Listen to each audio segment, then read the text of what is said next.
Bukan Islam pil caleg, Islamlah secara benar.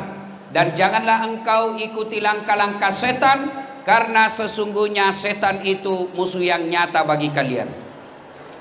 Dan ternyata malam ini banyak setan yang berkeliaran di tengah-tengah kita. Setannya bukan pocong, setannya bukan uka-uka, tapi apa setan yang ada di tengah-tengah kita? Bentuknya handphone. Maka ibu-ibu, bapak-bapak yang saya muliakan, kalau bapak ibu cinta kepada Rasulullah, menghormati majelis kita, yuk turunkan handphonenya.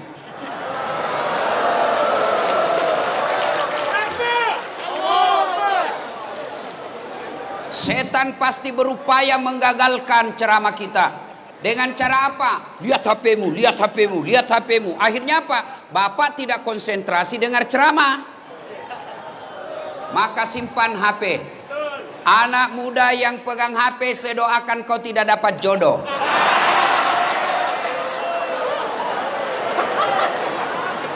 Ibu-ibu yang pegang handphone, saya doakan suaminya kawin lagi.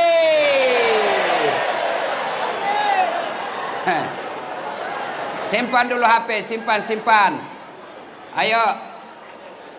Kalau saya sudah katakan simpan HP, masih juga dia pegang HP-nya begini, maka dia bukan setan, tapi dia sudah bapak moyangnya setan. Simpan dulu bos, simpan dulu. Nggak usah merekam, nggak usah. Kalau kau rekam, suaranya tidak jelas, gambarnya kabur. Tapi saya mau dokumen Ustadz, saya mau lihat nanti di rumah, boleh. Caranya gampang. Gimana? Buka YouTube, tulis nama Dasat Latif, Masjid An-Nur Riau, pasti muncul. Gambarnya jelas, suaranya jernih dan bagus, sudah diedit. Kalau kamu bikin siaran langsung, saya terancam. Kenapa? Nanti ada keseleo. Contoh guru kita Abdul Somad. Ditanyalah beliau, Tuan Guru, bagaimana hukumnya main catur? Beliau jawab, haram. Apabila azan berkomandan, kamu masih main catur. Dipotonglah itu azannya. Yang berkeliaran di medsos, haram main catur. Marah seluruh pemain catur dari Sabang sampai Merauke. Saya juga ditanya, Ustadz Dasat, bagaimana hukumnya main catur? Saya jawab, haram. Kenapa bisa? Kau bunuh Perdana Menteri sama Raja.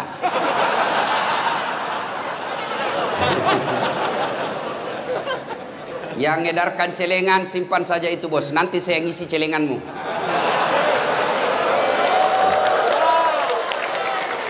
Simpan dek, simpan. Nggak enak rasanya. Saya risih kalau saya lagi ceramah edarkan celengan. Seolah-olah saya disawer. Simpan, ada Pak Gubernur yang sawer Dasat. Tenang, simpan saja dek, simpan, mengganggu konsentrasi ya. Bisa kita lanjut? Oke, simpan HP ya, simpan ya. Oke. Nggak usah juga kok selfie. Baru ditulis latar belakang Dasat Latif. Kau kira saya background? Waqala idzan bismillahirrahmanirrahim. Innallaha wa malaikatahu yusalluna 'alan nabi. Ya ayyuhalladzina amanu sallu 'alaihi wa sallimu taslima. Sesungguhnya Allah dan para malaikatnya, subhanallah. Allah perintah salat, Allah tidak pernah mendirikan salat. Allah perintah puasa, Allah tidak pernah menunaikan ibadah puasa. Tapi ketika Allah perintah kita berselawat, Allah berfirman, innallaha wa malaikatahu. Allah dan para malaikatnya bersalawat kepada Rasulullah Muhammad SAW. Maka wahai orang-orang yang beriman, bersalawatlah kalian kepada Rasulullah dengan sebaik-baik salawat. Jangan kau bersalawat sambil merokok. Salatul beleng-beleng. Jangan kau solawat sambil ngopi. Itu tidak haram, tapi bukanlah adab yang baik ketika mendoakan salawat kepada Rasulullah Muhammad sallallahu alaihi wasallam. Begitu dimuliakannya Rasulullah tadi, kita lihat prakteknya. Ketika bersalawat kepada Rasulullah, kita dianjurkan berdiri. Kenapa? Kita memuliakan manusia semulia-mulia manusia, yaitu Muhammad sallallahu alaihi wasallam. Kalau Bapak Ibu tidak bisa memperbanyak amal dengan tahajud, tidak bisa memperbanyak amal dengan membangun masjid, tidak bisa memperbanyak amal dengan Senin Kamis, tidak bisa memperbanyak amal dengan umroh, maka kumpulkan amalmu ketika kau duduk bersama seperti ini. Bersalawatlah kepada Rasulullah Muhammad sallallahu alaihi wasallam. Saya mau ajak salawat. Bisa? Bisa. Tapi tetap pakai masker. Ya. Boleh ya? Kita dengar. Saya mau dengar orang-orang di Pekanbaru mana lebih kencang suara ibu-ibu dengan bapak-bapak. Kita tanding malam ini. Ayo, bapak-bapak diam, kita dengar dulu ini ibu-ibu nih. Salawat, ikut bareng-bareng saya Bu ya. Bisa? Yuk. Salatullah. Ayo Bu, jangan mau kalah sama suami. Ala toha. Salatullah. Salamullah ala Yasin. Nilainya 6,5. Sekarang kita dengar bapak-bapak, ibu-ibu diam. Bapak-bapak, ayo jangan mempermalukan jenis kelamin. Ayo Mas. Kau kasih malu saya kalau suaramu lebih. Ayo ibu-ibu diam. Bapak-bapak ayo dek. Salatullah salamullah ala toha Rasulillah. Salatullah salamullah ala Yasin Habibillah. Nilainya 9,9. Memang ibu-ibu tadi tidak bisa kencang suaranya, tapi itu tadi syahdu. Suara begitu tadi tuh yang membuat kita nafsu. Makanya dedek gadis, kalau kau ditelepon sama cowokmu, jangan kau mendayu-dayu mensahdukan suaramu. Assalamualaikum. Waalaikumsalam. Bagaimana kabar dek? Baik-baik bang. Bagaimana orang tidak tergoda? Coba kalau tegas sedikit. Assalamualaikum. Waalaikumsalam. Lagi ngapain? Kenapa kau tanya-tanya? Nggak diteleponnya lagi kau besok. Ibu bapak, saudara-saudara sekalian, teristimewa yang kita hormati, Bapak Gubernur Provinsi Riau, Datuk Sri Setia Amanah Haji Samsuar. Yang kita hormati dengan penuh kehormatan, Bapak Kapolda Provinsi Riau, Bapak Inspektur Jenderal. Kau tahu Inspektur Jenderal dek? Ah, tahu? 2 bintang. Tapi calon pensiun juga.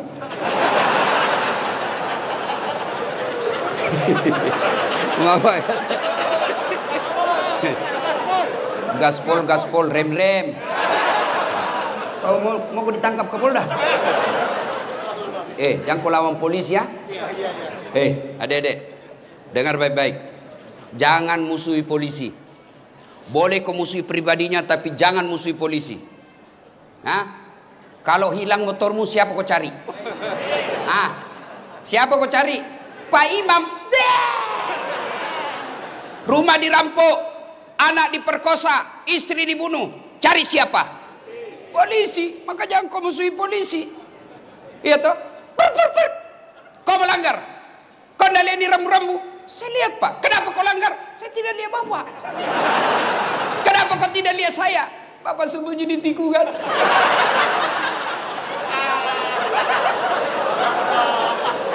Itu polisi film India, bukan polisi Indonesia. Polisi Republik Indonesia. Lihat Kapolda kita hadir di tempat ini.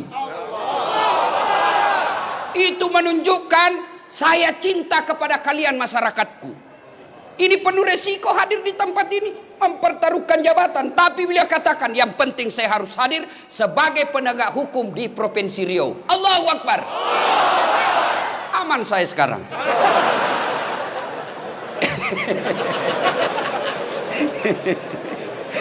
Inspektur Jenderal Polisi Bapak Agung Setia Imam Effendi, yang kemudian semua saya cintai karena Allah Subhanahu wa taala. Saya tidak sebut satu demi satu, di samping karena keterbatasan waktu, juga yang sejujurnya saya tidak hafal namanya Bapak. Kita dengar. Satu, saya mau tanya dan saya kasih hadiah. Siapa yang tahu anak bungsunya Nabi? Ibrahim. Siapa? Kau, sini. Cepat. Ya. Cepat. Sebelum kau jawab, ada passwordnya. Siapa namanya anak pertamanya Kapolda? Kurang tahu. Oke. Kalau begitu, siapa nama anak bungsunya Rasulullah? Fatimah Zahra. Aduh, sudah kencang, salah lagi. Tapi tidak apa-apa, daripada kau malu diambil YouTube, tetap dapat 100. Ibu bapak, saudara-saudara sekalian, nama anak Nabi yang bungsu, siapa namanya? Gimana kau meneladani Nabi, anak Nabi kamu tidak ngerti? Inilah pentingnya maulid. Adik-adik, siapa yang tahu berapa anaknya Nabi? 7.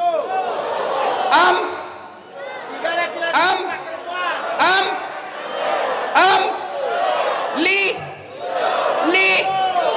Bingung. Inilah pentingnya maulid, supaya kita tahu sejarah Nabi. Setelah tahu sejarah Nabi, kita berusaha untuk mencontohnya. Tidak mungkin kau bisa mencontoh Nabi kalau sejarahnya kau tidak paham. Bagaimana kita mau tidur seperti Nabi, sejarah cara tidurnya Nabi kita tidak tahu. Inilah pentingnya maulid. Maka saudara-saudaraku yang tidak mau maulid, silahkan, monggo. Tapi jangan kau menganggap kami yang kumpul di tempat ini sebagai orang sesat. Kamu tidak mau maulid, kami hargai, silahkan. Tapi jangan melukai perasaan kita yang mau maulid.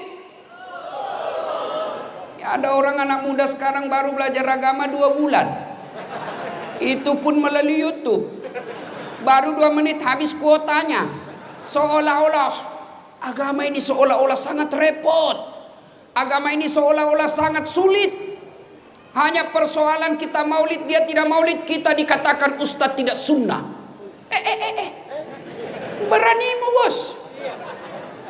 Kau panitia hari kiamat. Nah ibu bapak saudara-saudara sekalian, inilah pentingnya maulid. Kita kumpul dengar sejarah Nabi, setelah itu kita pulang. Ibu saya dulu memperkenalkan sejarah Nabi. Karena saya anak-anak waktu itu, anak-anak senang lagu, dia perkenalkan melalui lagu. Pada zaman dahulu kala, pada zaman jahiliyah. Satu informasi, zaman jahiliyah.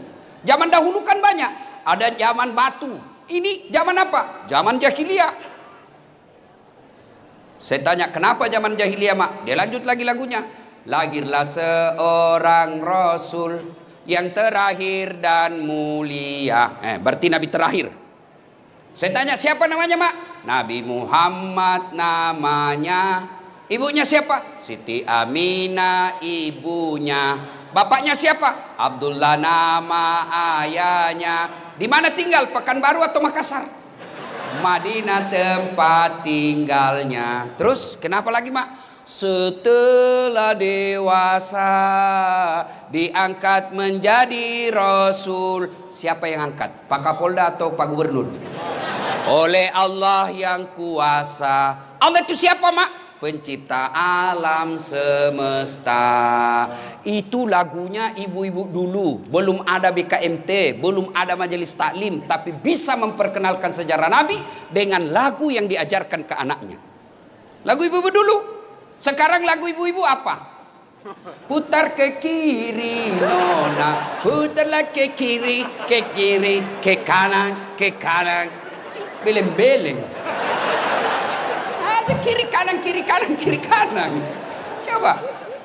Lagunya anaknya lagu-lagu Po ami belalang kupu-kupu, siang makan nasi, kalau malam minum susu. Mana ada kupu-kupu makan nasi? Hoax. Bohong-bohong. Nah, kenalkan Nabi melalui lagu. Itu ibu saya. Sekarang saya tambah lagu itu. Anak-anak Nabi ada 7 orang, 3 laki-laki, 4 perempuan. Pertama Qasim, Abdullah, Ibrahim, Zainab, Ruqayyah, Ummu Kalsum, Fatimah. Ibunya bernama Siti Aminah, ayahnya bernama Abdullah, kakeknya bernama Abdul Muthalib, pamannya bernama Abu Thalib. Baru kau tahu tuh anaknya Nabi 7 dari lagu ini. Inilah hikmahnya maulid, supaya kita kembali mendengar sejarah Nabi, supaya kita minimal bisa tahu, berdoa supaya kita bisa teladani. Saya mau cerita tapi waktu terbatas, sedikit saja kisahnya. 1. Di Mekah Nabi diteror, baik teror mental maupun teror fisik. Sahabat-sahabatnya dibunuh. Maka orang pertama yang disiksa dan dibunuh mati syahid dalam Islam namanya Sumayyah. Dibunuh dia, diikat oleh Abu Lahab, lalu ditombak badannya. Kenapa ditombak badannya? Marah karena Abu Lahab bilang, Sumayyah, saya tahu kenapa kau bela sekali Muhammad. Muhammad kan agak kece, cakep-cakep. Ya, pasti kau suka Muhammad toh? Marah Sumayyah, dia kumpulkan seluruh air liur yang ada di mulutnya, lalu dia diludai raja waktu itu. Dia bangsawan terkenal itu Abu Lahab waktu itu. Abu Jahal, bah! Marah Abu Jahal, naik pitam, dia ambil tombak, dia tusuk badannya. Meninggal. Di depan Nabi para sahabat disiksanya, diteror secara mental, diteror secara fisik. Akhirnya Nabi memutuskan pergi, mudah-mudahan di Taif mendapat simpati dan pertolongan. Jalanlah dari Mekah ke Taif. Sampai di Taif apa yang diharapkan? Jauh panggang dari api. Nabi berharap ada simpati dari orang-orang Taif. Ternyata disambutnya Nabi dengan apa? Lemparan batu. Siapa yang melemparnya? Bukan orang anak-anak, bukan orang dewasa. Siapa yang melemparnya? Anak-anak kecil. Kalau orang dewasa sama dewasa, kita merasa terhormat, satu letting kita. Tapi kalau kita dihina sama anak-anak, terhina sekali. Nabi dilempari, dikejar. Sampai robek pelipis beliau. Pada saat itu datang malaikat Jibril menawarkan bantuan. Ya Muhammad, sudah keterlaluan orang-orang Taif ini. Allah perintahkan kepadaku Muhammad, kau berdoa, saya angkat gunung Taif ini, saya lempar, saya hancurkan mereka semua. Kau berdoa saja kepada Allah, saya hancurkan mereka. Allah minta izin, Allah sudah kabulkan. Kalau kau berdoa, saya hancurkan mereka. Kalau saya tiba-tiba di sini diserang sama preman, kepung preman ratusan orang, datang Kapolda. Bagaimana Ustaz? Pak, hancurkan jenderal. Apakah Nabi lakukan itu? Tidak. Nabi hanya berkata, ya Jibril, ingin doaku hari ini, berikan hidayah kepada mereka, berikan hidayahmu kepada mereka. Mereka memperlakukanku seperti itu karena mereka tidak tahu apa yang aku bawa kepadanya. Kalau mereka tidak beriman kepadaku, Yang sekarang mereka tidak beriman kepadaku, saya berdoa kepada Allah, mudah-mudahan anak cucu mereka nanti yang akan beriman kepadaku. Dan Allah kabulkan doa. Allah kabulkan doa Muhammad sallallahu alaihi wasallam. Sekarang ketika Bapak ke Taif, tidak satu pun manusia yang tidak beriman kepada Allah dan Rasulnya. Padahal dulu melawan Nabi. Maka orang-orang Taif, mudah-mudahan Bapak panjang umur berrezeki, pergi ke Taif, lihat orang-orang Taif. Mereka tutur katanya lembut, sopan santun, kita datang dikasihnya buah. Kenapa? Mereka merasa malu, leluhur mereka pernah menghina Rasulullah. Maka mereka membalasnya dengan kemuliaan akhlak sekarang ini. Hikmah pertama, jadilah rahmatan lil alamin. Bagi saudaraku para mubalik, contoh Rasulullah dalam berdakwah. Boleh kita berbeda pendapat, tapi jangan saling menghina. Silakan kau lakukan, silakan kau dakwakan apa yang kamu yakini, tapi saudaraku tolong hargai pendapat ulama yang lain. Enak kita dakwah kalau saling menghargai. Biarkan umat yang memilih mana yang ingin diikuti. Kita sama kiblatnya, kita sama nabinya, kita sama rukun Islamnya, rukun imannya sama, Tuhan yang kita sembah sama, sholat kita sama. Masa gara-gara maulid dan tidak maulid kita berpecah belah? Di mana belajar mereka dakwah? Saudaraku, adik-adik remaja yang baru belajar agama, bagus girahmu belajar agama, tapi jangan taklid, jangan terfokus pada satu guru saja, kau tidak mau dengar guru yang lain. Maka sampai sekarang Pak Gubernur, saya tidak mau kalau ada yang membuat komunitas sahabat Dasat Latif, saya tolak. Kenapa? Kalau ada sahabat Dasat Latif berarti ada yang bukan sahabat saya. Kalian semua sahabat saya, non muslim pun sahabat saya.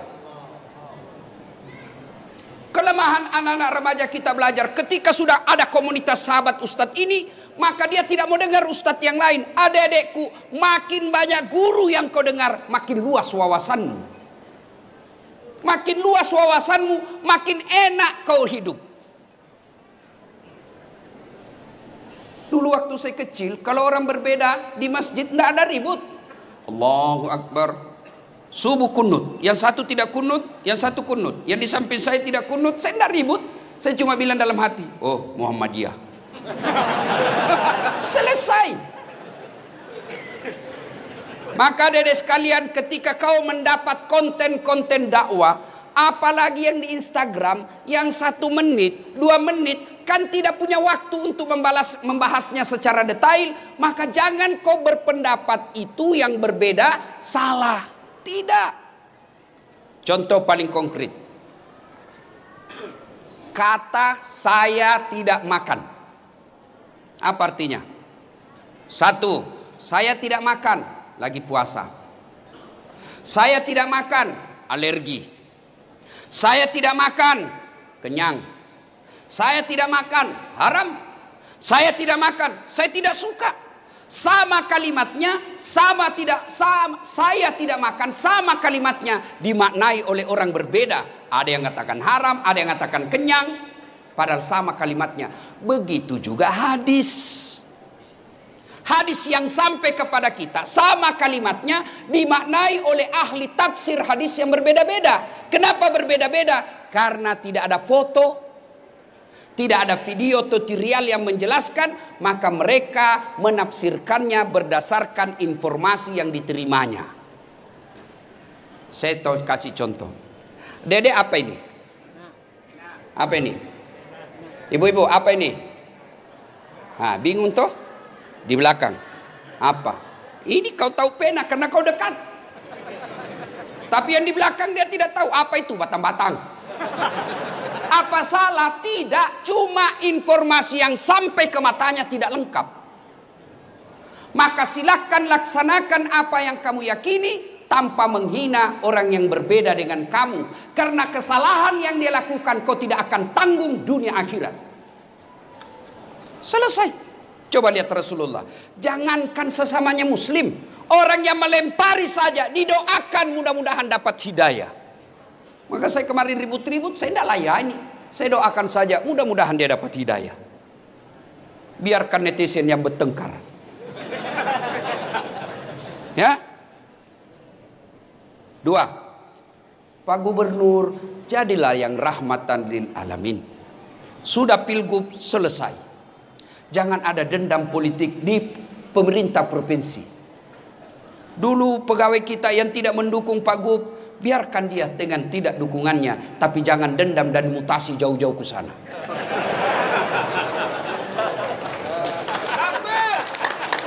Dan kalaupun ada yang dimutasi karena dulu tidak mendukung Pak Gubernur, kau dimutasi, resiko bos. Resiko. Kau dulu kepala dinas tapi salah dukung, non job, jadi staf ahli yang tidak ada stafnya. Maka kau sabar, kan sudah mau kau juga kepala dinas, kasih lagi gerbong gubernur baru. Tapi kalau dia orang baik, beriman kepada Allah, tidak peduli.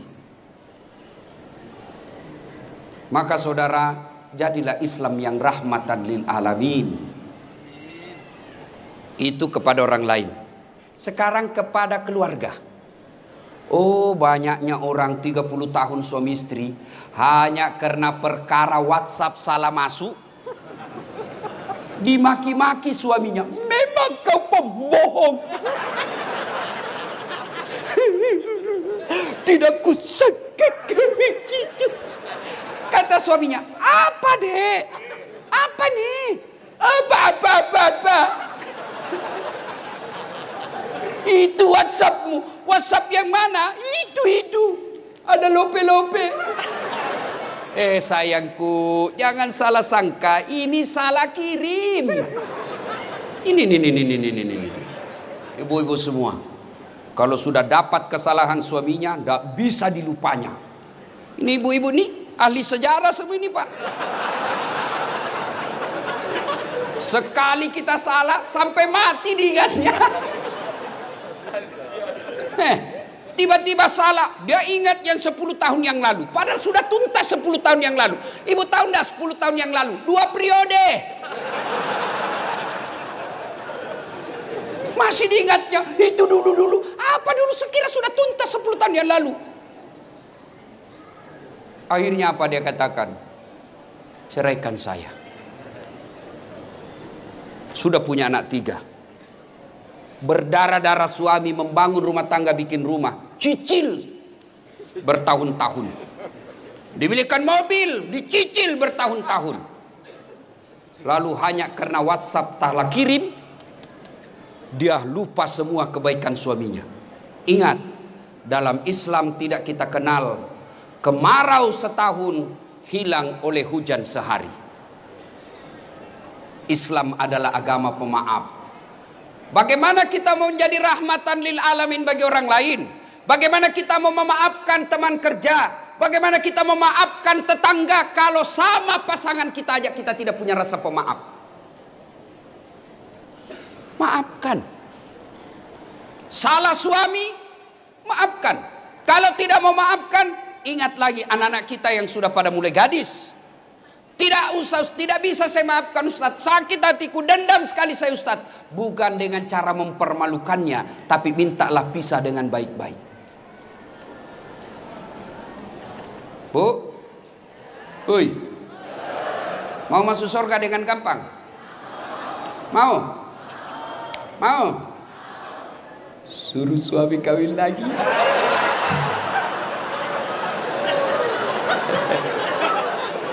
Langsung dipilih ibu-ibu. Banyak jalan menuju surga Ustaz. Memang banyak tapi macet. Salatullah salamullah ala toha Rasulillah. Salatullah salamullah ala yasin. Poin kedua, Rasulullah Sallallahu Alaihi Wasallam suatu ketika ke masjid. Sampai di masjid dibuka sendalnya. Ada sahabat, dia lihati sendalnya Nabi. Dalam hati Nabi, oh dia suka sendalku ini. Dia senang sendal saya. Selesai sholat, Nabi tanya, kau tahu rumahnya si fulan? Tahu ya Rasul, yang tadi lihat-lihat sandalnya Nabi. Didatanginya. Assalamualaikum warahmatullahi wabarakatuh. Dari dalam, waalaikumsalam warahmatullahi wabarakatuh. Itu salamnya orang Islam. Jangan kau singkat-singkat. Jangan seperti mahasiswa di Unhas. Saya turun dari mobil, dia bilang saja, Assalamualaikum. Apa Assalamualaikum? Assalamualaikum. Kau kira ini SMS? Standar orang Islam ini, Assalamualaikum. Semoga keselamatan bagimu. Warahmatullahi, rahmat Allah menyertaimu. Wabarakatuh, berkah Allah menyertaimu. 3 isinya doa. Maka kalau menerima telepon, jawab dan terima salam dengan sempurna. Assalamualaikum warahmatullahi wabarakatuh. Jawab, waalaikumsalam warahmatullahi wabarakatuh waridwana. 30 pahala kemuliaan bagimu. Dari dalam bertanya, siapa ya? Muhammad bin Abdullah. Ya Rasulullah, dia buka. Senang betul didatangi Nabi. Ya Rasulullah, ahlan wa sahlan. Selamat datang ya Rasul. Ada apa gerangan? Gini, tadi di masjid saya lihat kau lihat-lihati sandal saya. Sepertinya kau senang ya? Iya ya Rasul. Baik betul sandalnya ya Rasulullah. Kalau begitu ada kesempatan buat saya berbuat baik. Dikasihnya. Silahkan kau ambil. Dermawan. Saya tadi disampaikan sama Kabak Kesra ketika saya makan. Beliau katakan, bagusnya cincinmu Pak Ustadz. Dalam hati saya, dia mau menjebak saya ini.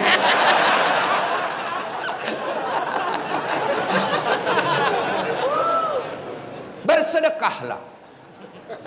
Ustadz, kenapa rumah tangga saya kok tidak bisa tenang dalam rumah? Kamu pelit. Orang yang pelit tidak ada orang senang. Saya tanya, saudara-saudaraku, senang pejabat yang pelit atau dermawan? Dengar Pak Gubernur. Senang anggota DPR yang pelit atau dermawan? Masya Allah. Senang tetangga yang pelit atau dermawan? Semua senang dermawan. Tidak ada orang suka orang pelit. Bahkan orang pelit sekalipun tidak senang sama orang pelit. Dan kok ke rumahnya pelit betul, padahal dia juga pelit. Maka bersedekahlah. Ternyata di sini alhamdulillah dermawan semua. Alhamdulillah. Ibu-ibu. Halo ibu. Oi. Itu yang pakai cincin berlian, kalau ibu meninggal siapa yang pakai cincin berlianmu? Siapa? Anak. Istri kedua. Kawin lagi suamimu. Iyalah, pasti kita kawin lagi. Dia dengarlah istri saya Pak Gub, mamanya cek di rumah. Dia dengar ini ceramah saya. Dan jadi Ustadz, nanti kalau saya meninggal kamu mau kawin lagi. Saya bilang, kau duduk di sini sayangku. Saya peluk-peluk. Lalu saya bilang, sayang dengar baik-baik. Jangankan kau meninggal, kau masih hidup saja ini selalu pikiranku mau kawin lagi.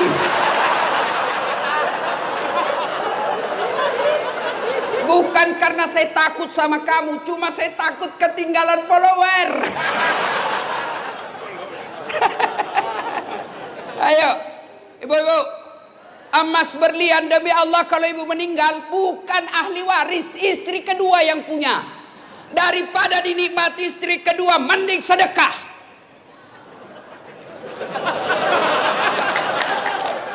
Ayo, sedekahlah.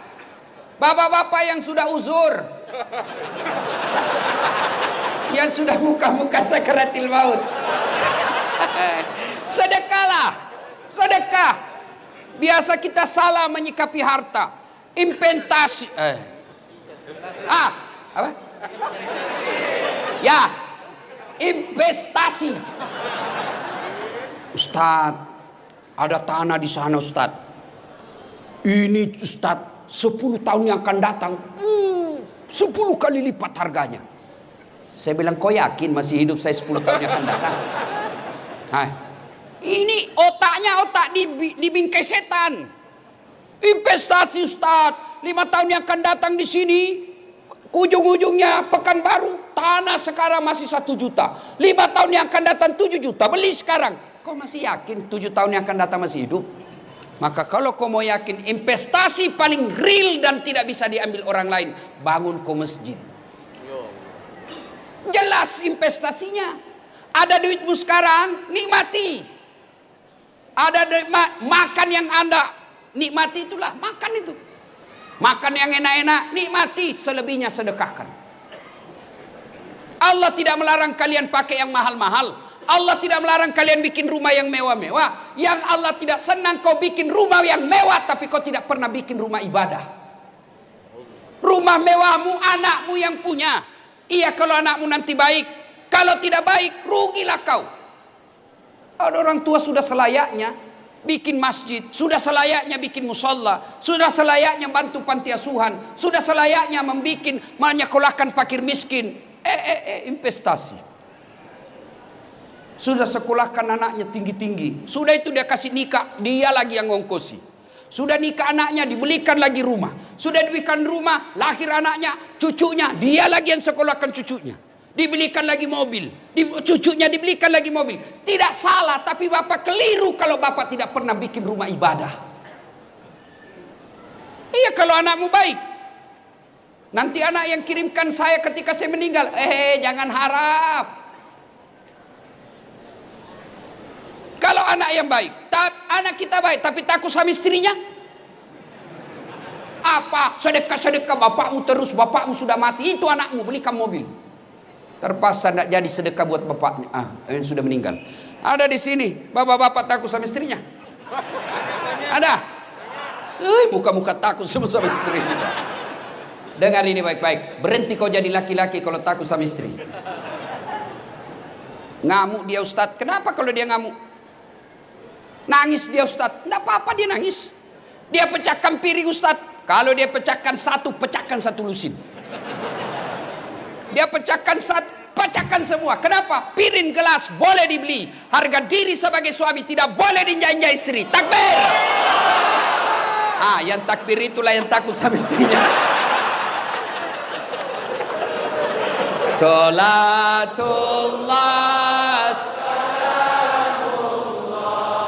ala toha rasulillah. Salatullah salamullah ala yasin. Bapak-bapak, kira-kira kalau bapak sudah meninggal masuk kubur, apa masih ada bisa yang bantu kita?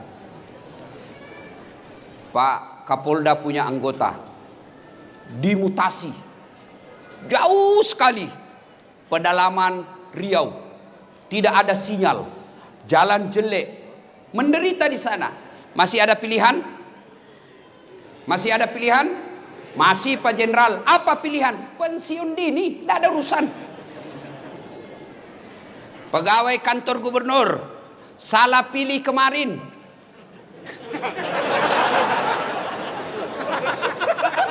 Dimutasi nonjol. Tadinya komandan Satpol PP, polisi setengah.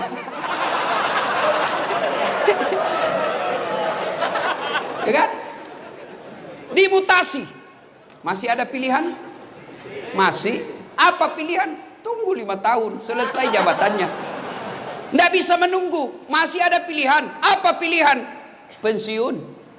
Minta pensiun. Selesai. Saya merantau dari Tanah Bugis ke bumi Lancang Kuning sini. Ternyata tidak bisa cari nafkah dengan baik. Menderita saya di sini. Masih ada pilihan? Apa? Pulang kampung. Masih ada pilihan. Dunia menderita kamu, masih ada pilihan. Tapi dengar saudaraku, demi Allah, begitu kau masuk kubur, senang tidak senang, tinggal kau di situ. Tidak boleh kau keluar lagi. Begitu kau keluar, lari satu kampung Pak. Dan pada saat itu tidak ada pilihan. Pilihan yang bisa menolong kita, sedekatun jariyah.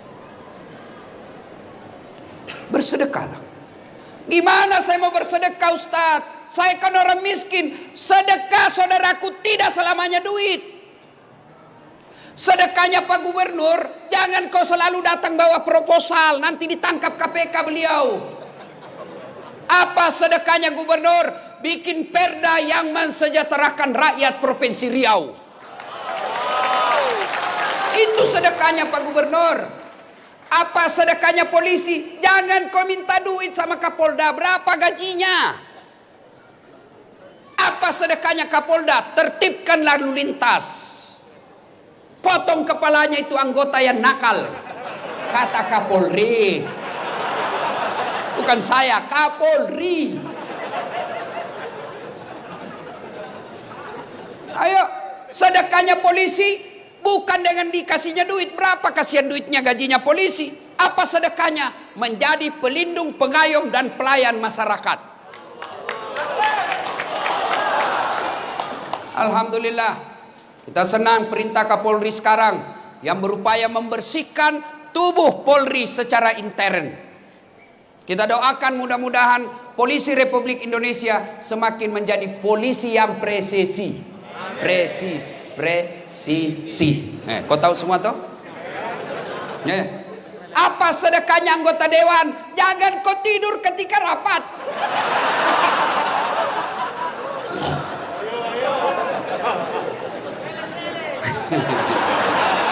Nakal kau ya. Pak Gu, pernah dengar ceritanya anggota DPR di akhirat? Kan?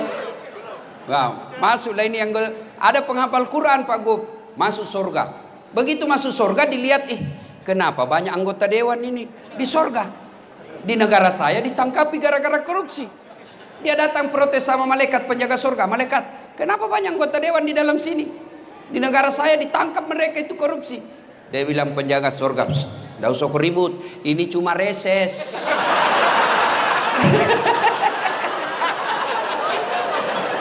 Bukan anggota DPR yang hadir di tempat ini, bukan.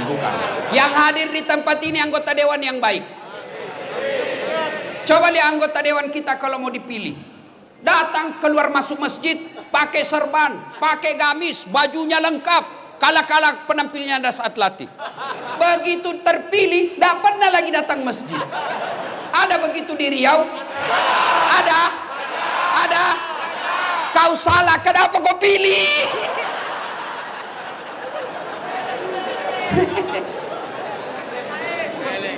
Ada lagi cerita di Pak Gu. Pak Kapolda, beberapa hari yang lalu saya ceramah di depan Pak Presiden di Kalimantan Selatan. Bapak Presiden yang terhormat, di depan pintu surga, ketika penghuni surga sudah mau masuk, tiba-tiba macet kunci. Macet kunci surga, tidak mau terbuka. Orang mau masuk, macet kunci. Malaikat coba, tidak bisa terbuka. Akhirnya malaikat balik. Ada yang bisa perbaiki kunci? Maju orang pertama, Ajinomoto, orang Jepang. Saya bisa perbaiki, cuma saya minta ongkos 3 juta. Untuk apa 3 juta? 2 juta pergantian barang rusak, 1 juta biaya kerja. Oh begitu. Oh, berdiri orang kedua, George, Amerika. Saya bisa lebih hebat dari dia, cuma saya minta agak lebih sedikit. Kata malaikat, berapa? 5 juta mas bro. Untuk apa 5 juta? 2 juta biaya riset, penelitian, kita mau tahu apa sebabnya supaya tidak terulang. 2 juta lagi pergantian barang yang rusak, 1 juta saja biaya kerja. Oh begitu. Maju orang ketiga. Saya bisa lebih hebat dari ini, lebih jago saya dari ini 2. Siapa kamu? Broker.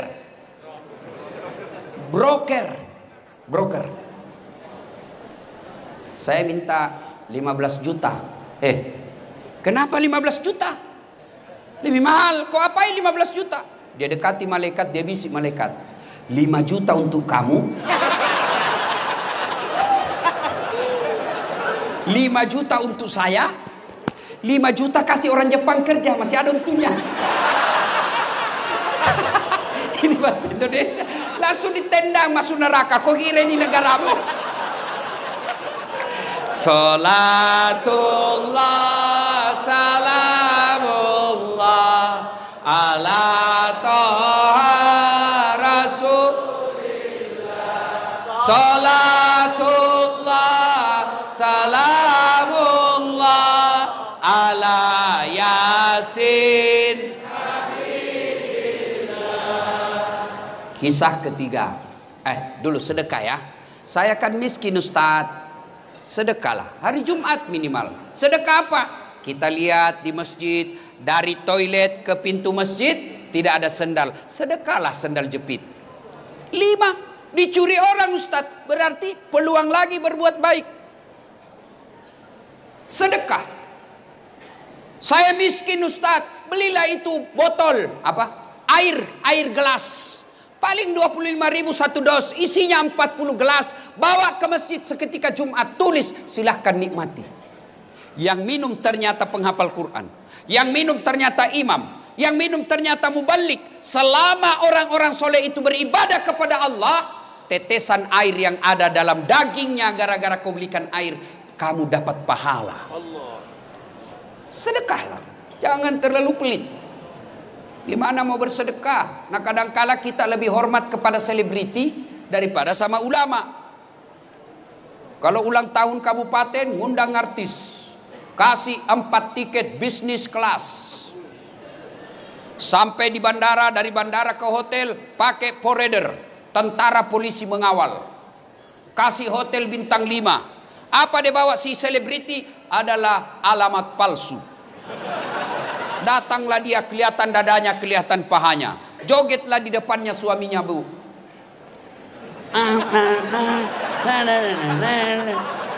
Enggak juga, dipegangnya kita pahanya, Pak, dikasih lihat-lihat saja.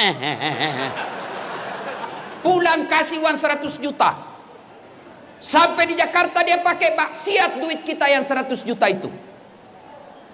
Begitu cara kita menghormati para seleb yang hanya datang hura-hura. Tapi begitu Bapak mengundang penghafal Quran datang, yasinan di rumah, datang baca yasin, barasanji di rumah, Bapak jemput, tidak, dikirimi grabnya motor tua, satu sadelnya di belakang, tidak ada stang kakinya, tak gantunglah kaki kita. Hujan satu mantel kita berdua. Sudah sampai dek, sedikit lagi Ustaz, tinggal 2 tikungan. Begitu 1 jam kita barasanji di dalam, sallallahu ala Muhammad, sallallahu alaihi sallallahu. Busa-busa sama ketek, Pak.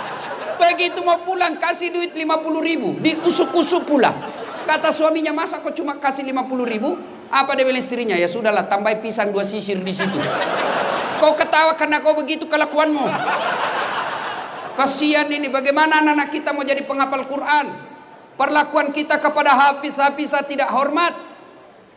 Alhamdulillah Provinsi Riau, kita hormat kepada Pak Gubernur yang mengirim anak-anak Riau untuk hafal Quran di Pulau Jawa. Alhamdulillah. Bagaimana anak-anak kita mau sekolah pesantren, temannya dilihat joget-joget di panggung nyanyi, pulang bawa motor. Dia pulang baca-baca berdoa di rumah, pulang bawa pisang. Dia bilang mamanya, ndak usah kau jadi ustaz. Coba lihat itu, 1 jam dia pergi cuma bawa pisang. Muliakanlah ulama-ulama kalian, jangan terlalu pelit. Ibu bapak, saudara-saudara sekalian, hikmah yang berikutnya. Nabi bangun sholat tengah malam. Tiba-tiba Aisyah juga bangun. Didapatinya Rasulullah lagi sholat tengah malam. Nah, Aisyah menunggu Nabi. Ternyata masih lama. Akhirnya Aisyah tertidur lagi. Bangun lagi Aisyah. Didapatinya Rasulullah masih sholat. Tertidur pula Aisyah. Bangun ketiga kalinya. Masih juga sholat. Nabi selesai sholat. Selesai sholat Nabi didatangi oleh Aisyah.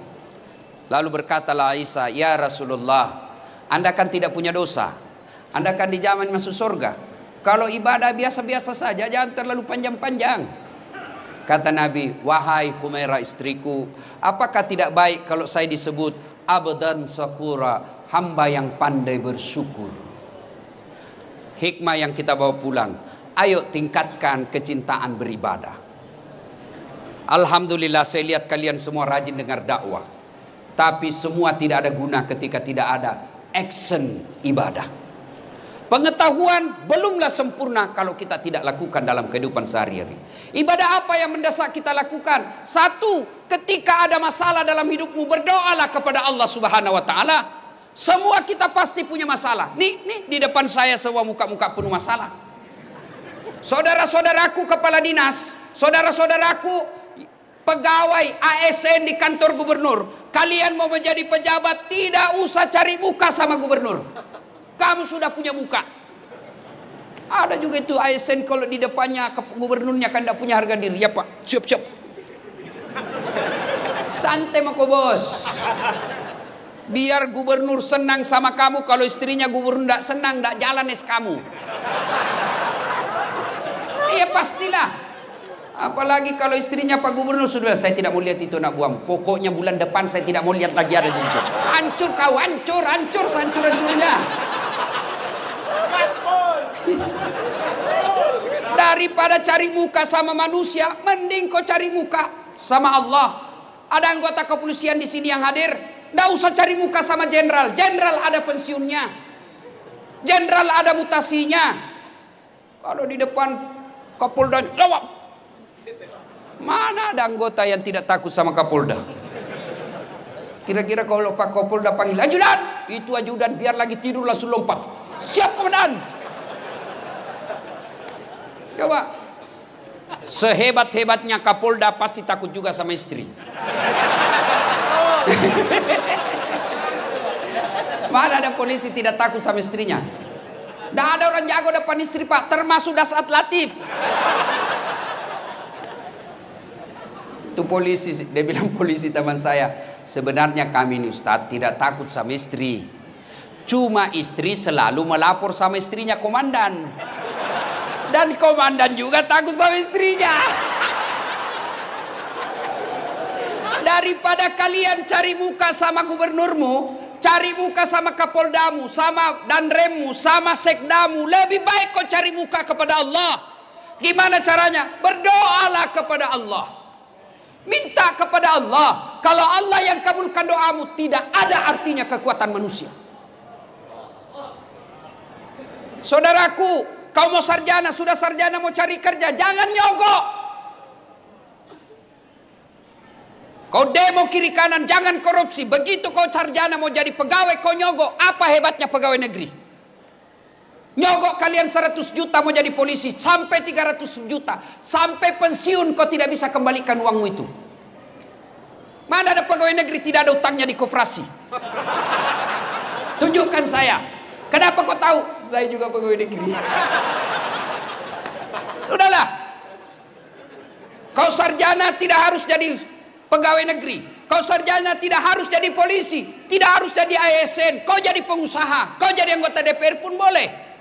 Adik-adik yang sarjana, kau pulang kampung, masa kau tidak bisa dapat di kabupatenmu 1.500 suara, 1.500 suara, insya Allah kau duduk di DPR. Perbaiki negaramu. Jadi anggota DPR yang jujur. Kalau kau waktu kuliah kau demo pejabat yang korup, begitu kau menduduki jabatan, kau aplikasikan protesmu yang korup itu. Tidak mesti kau jadi pegawai negeri hanya nyogok. Saya mau jadi pegawai, boleh, tapi jangan nyogok. Minta tolong kepada Allah. Allah kabulkan, tidak ada yang bisa hilangkan namamu. Hakul yakin. Saya punya pengalaman, dulu dihilangkan berkas saya. Alhamdulillah, terpilih juga kalau Allah yang mau. Tak ada yang mustahil di sisi Allah. Berdoa kepada Allah. Sudah berdoa, belajar, tidak lulus. Percaya yang kau tempuh itu, yang kau minta itu tidak baik buat kamu. Tamat SMA saya daftar Rakabri. Tidak lulus.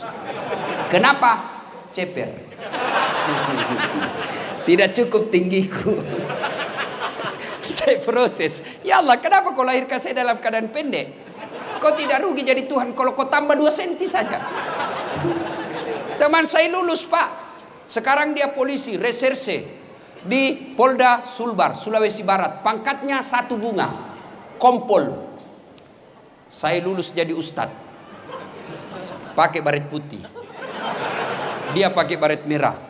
Alhamdulillah dengan baret putih yang saya pakai, mulai baret hitam sampai baret merah, ku caramai kau semua. termasuk Jenderal Bintang 2 malam ini ku ceramai. Maka saudaraku yang tamat sarjana, kau ikuti proses penerimaan ASN, tapi jangan kau sogok. Cintai dirimu, cintai negerimu dengan tidak terlibat sogok menyogok. Kalian marah kalau ada pejabat korup, kalian marah kalau ada gubernur korup, kalian marah kalau ada anggota DPR korup, tapi kalian terima sogoknya ketika mau dipilih. Kalau kalian mau membutuhkan pemimpin yang bersih, jangan kau terima uang sogok. Coba kalau kalian mau, tidak ada biaya politik yang mahal, tidak ada beli partai, tidak beli kursi, tidak ada tim sukses, maka semua anak-anak Provinsi Riau yang cerdas bidang pertanian, yang cerdas bidang pertandangan, yang cerdas bidang kesehatan, mereka berlomba-lomba menjadi pejabat-pejabat yang cerdas dan bersih. Maka membersihkan negara kita ini bermulalah kalian. Jangan terima uang pilkada. Kalian juga calon pemimpin, jangan kau sogok rakyatmu. Kalau rakyat tidak mau menerima sogok, pejabat yang mau jadi pejabat lagi tidak menyogok, maka terbentuklah sistem pemerintahan yang bersih, yang insya Allah rakyat ikut menikmatinya. Kalau kau minta 300.000, satu kali aja makan coto sop saudara Bugis Makassar habis. Begitu mereka tidak datang lagi melihatmu, kau bilang, kenapa ini anggota DPR tidak pernah lagi datang? Dia bilang apa? Untuk apa saya datang? Saya sudah bayar kau 300.000.